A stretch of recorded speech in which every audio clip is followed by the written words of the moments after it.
Hello, this is Gerald Toon van Was. In a way, you could use the very basics of positions of letters as a tool in the background to come more quickly to the orientation in them. And I'm learning, for instance, Chinese words, and sometimes it's a bit difficult for me to remember some of the words. And I just tried this theory with a few words. Can I see them much more easy where they are in that time and space reference? And yes, I think it can be a helpful tool. Just let me know if that's indeed the case. It's not too difficult to put the letters in the right order. And why is it practical? Because in a way you can order all the letters in there and have them in order that you can read a word in them. Of course, not all the letters will fit there immediately, so I use the 1, 2, 3 option to make a little bit more distinction so that I can put all of the letters into this scheme that you can read the words. Why is it practical? Because I split actually the reference frames of the spatial reference frame, that is the basics of word orientations and letter orientations, where nothing moves actually, where the things are very stable. When time is used, you use them in the green zone. You put all the letters in there, so that's a focus in which you pay attention to 2 points, and in the last category you pay attention to actually background context. That's very quickly said what we do here. And to separate these regions, every letter fits in one of these regions into a certain degree, and that's how they are built up in the logic. The same logic is applied to I think to all the language, so I have to check it out still, but I'm checking out Chinese if this fits as well. And the Chinese has also a vowel a pronunciation, vowel and consonant pronunciation, so it has an association with sound. Less important, it also has an association in the conditions that are written down into the script, and these conditions are they fit with that where the letter O is, so they fit into that category, and the rest is also built around it. It uses the sounds as an extra guidance to say, okay, it's in that direction, it's in that direction. Many of these sounds are they are sounds that are a bit fake, so they also say like okay, we are they use, for instance, a lot of letters that are into contextual frame, and that is often what it does. It uses a context. Look at the context. It gives you attention. Look at the context. We're not here with basic things that we can change and move all the time. There are some conditions. Some of these conditions are really described via this context, and then you have to pay attention to how is this form, how, and so on. I will come to it. I have a few examples. So you know, of course, the Chinese and Japanese letters will fit into that position.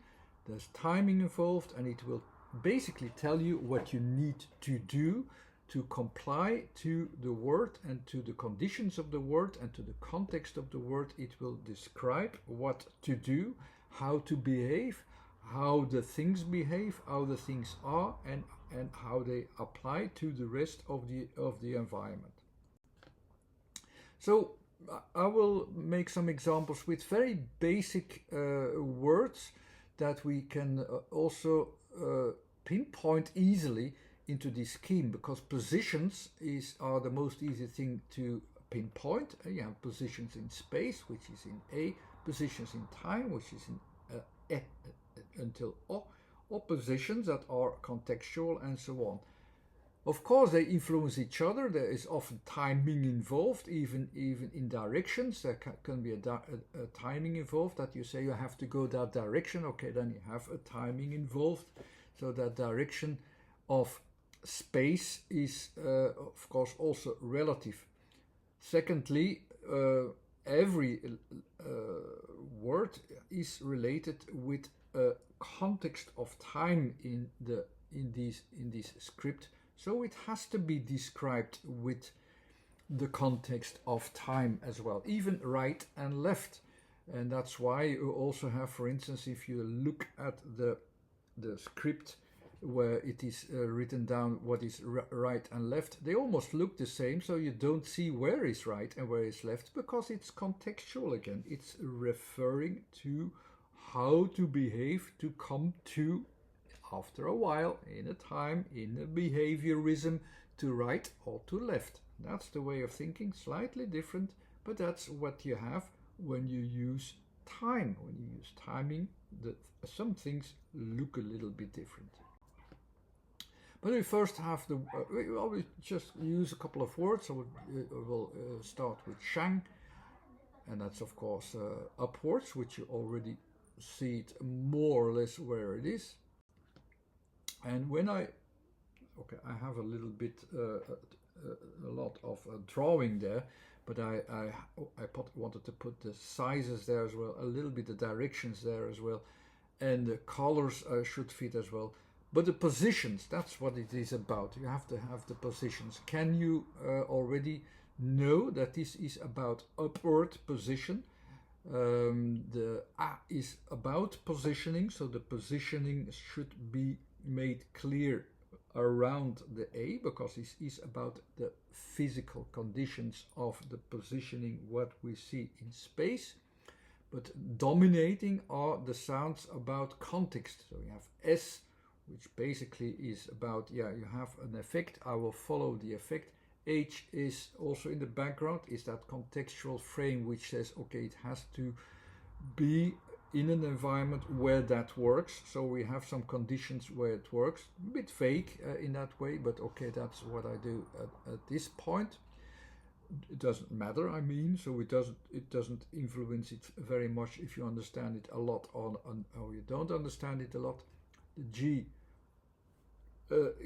goes to certain values that you add to it, so also that doesn't say much, but you see that it is in between, in a zone somewhere in the background, in a contextual frame where you want to pinpoint what it is. And what is it? There are only two letters actually that are referring to a direction. The A is position. It's not about direction, but it is a position, so it is about the position. And then you have the N. It's in between H, which is the environmental condition where this works, this idea works. And the N is a frame within timing, and the timing says sometimes you have it and sometimes you don't, but of course you follow what here you have to follow what the second position, so that you can achieve something. What you achieve, if you go to the horizontal, vertical and diagonal positions that have a reference frame with the letters, the N is in the vertical frame, so you go also to the vertical frame. In the timing, you go to the vertical in the timing, so you time the vertical move. After pronouncing the position, you go to a vertical move, and this will give you a value. It gives also a value to this uplifting. So it is, you can remember it, Shang, it's just simply put the letters into the right position. S is there, H is there, G is there, A is beneath, and N is in the middle. N will lift upward, and the rest is context. You already know it can only be an uplifting, so that word Shang should fit it best with that. It is a way to remember it, and you have it very quickly because you know these letters. Okay, they are in that position, up, and I have it. On the other hand, Xia is down. You can already see it in the script, but how do you have to pronounce it? And if you can't remember it very well, you just go to the letters. X position is a change in position. I is a move downward, and A is, because it's after E, the next position is the position afterwards, and it's down, so it is in that position. You immediately recognize where it is. So you might also very quickly, unconsciously, follows certain rules that they follow. For instance, the rule like this is an object, this is timing, so the timing moves, so it goes down, you go up, and we do that in a way very quickly that they will fit to the position that should fit to the word. The X is at the edges of the placement, so it means we have to look for a placement elsewhere. The placement is going elsewhere. The E is saying, okay, we insert it, so it's going to be a new direction, and the A is a position, so it is the position is down there. We have here true, which is coming out, which is also there in a movement which is growing, which is changing. If you see the U is about changes and so on. Changes are not necessarily happening in a time frame, but you deal with changes, you deal with differences, but here they are moved up that it's going to happen, not immediately, but it is going to happen in this context. It's a helpful tool to see, okay, what's going on. You know already with the U, okay, it is in a movement that is still not done, and changes have to happen and so on. Your focus is there with C. The H is in the background where it's livable, so it needs the conditions. The conditions are there. Let's make the conditions livable, and then you can lift it out after a while. It's just a helpful tool. It's not, don't see it as I invented the warm water. It's not doing so much, but it is already saying like, okay, now the positions that are already in the time and spatial frame, they guide a little bit automatically into the directions that are needed. And sometimes when you just put them quickly, you say, oh yeah, now I know what direction it is. Li, there are a few words with li as the first word, and you can see that just look at the movement. The E, yeah, it's difficult to choose where it is. It is at the background. What shall I choose, the first E or the last E? In a way, we have the L, it's uplifting physically, and the E is inserting conceptually a new idea. That's what it normally is. The first part of the symbol, the top part, is like the roof. It always refers to an abstract form, to a conceptual form, and then this uplifting becomes, because of this contextual frame, inserted as an idea. So it is not just about going up physically, it's also going up as a level. So it is an erection in many ways. It can even be a throne. It can be used in several ways. Li, in that way, fits. L is the growing physically. It's not in movement, but it is growing physically. It is in progress vertically, and that's what it is again expressed. But there are other Lis. This one is not about going upward, but it's going inside. It's or lined in. It's lined in. You see the field, the working field, which is there. And in a way, it is fitting in. It's as if it's referring to what can be grown in, what can be lined in, what you can fit in the field, in the working field. So that kind of associations helps you. It's an idea again. E. That brings it in because of the form you see where it is. Like I said, I didn't invent the warm water. It's just an extra tool. Another word here, ba, the B is the extensions that you can see that are making a change. And the A, which comes afterwards, okay, where you have to be, if it's in the frame, it is, yeah, it comes later. So after a growth, you have that A. What do we see on the symbol? It is that working field, the one field, from one field to the next, and it means being close to, being next to, going. It's like going to the next thing as well. Fits already quickly to the associations that we make. Okay, a bit further, so the A is moved up, and the frame already says, okay, from one frame to another, and there we go. Nothing more actually than that. It goes very quickly. It can go very automatically, like painting. You can paint there as well. So here it is. Yo is right. Normally you could say, okay, but how do we know the right thing is more or less recognizable in the symbol, because it goes towards the working field. So you go towards what you can use. So that's more or less the association that you can have. It's there. If you just put the letters correctly in the right order, you come actually to the right, where the things are in progress, in the U, where it has to be grown, it has to be made, where you can do something with it physically. It's at the right position. Not normally it should have the opposite position with left as well. So do I have that with left? You have Chuo.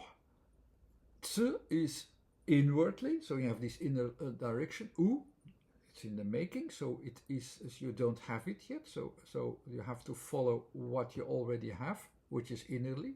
It's going backwards as well. And the O is that positioning that you make, that you have the timing here. Just follow the timing, follow what you have already. It's in the making, but you have to follow what you have innerly, going back to the left. You don't see the symbol in the character itself that it's left. There's still work to do. In a way, it is like this. This field is, there's still work to do on the field. We are in between the fields. There's still work to do. You cannot recognize it easily that this is about left. But if you write down Suo, is inwardly, is one of the only directions which is not following the timing frame, but the other way around. It's going inwardly, and it's one of the only thing that you can use to go even backwards or leftwards. So you have the inner direction, you have the focus of O, you go to the right focus, and so on, and you follow what is in the making innerly. Then you have Tsuo, which is then the same letters, but it means something completely different. It means, you have to sit down. The direction goes to O a little bit more by this pronunciation.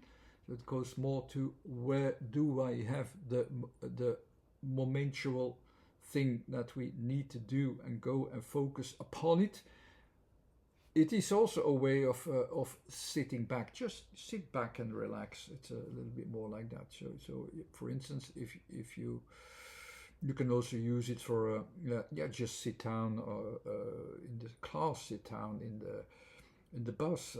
That kind of associations you can make. You cannot make it up very easily by the character alone.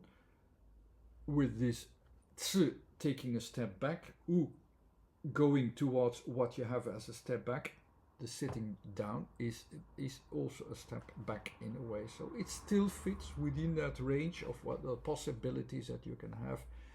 I hope you can do that quickly, that these quick references helps you a little bit without much analyzing, that I know where I am, I know where I have to make the associations. I mean, I don't know if this kind of approach will helpful. It helps me a little bit to go very quickly to the positions that makes it fit to the expressions that are expressed in other languages. Not sure if this one was indeed a good example for everybody, but I did publish it anyhow. Okay, thanks again for watching. Bye.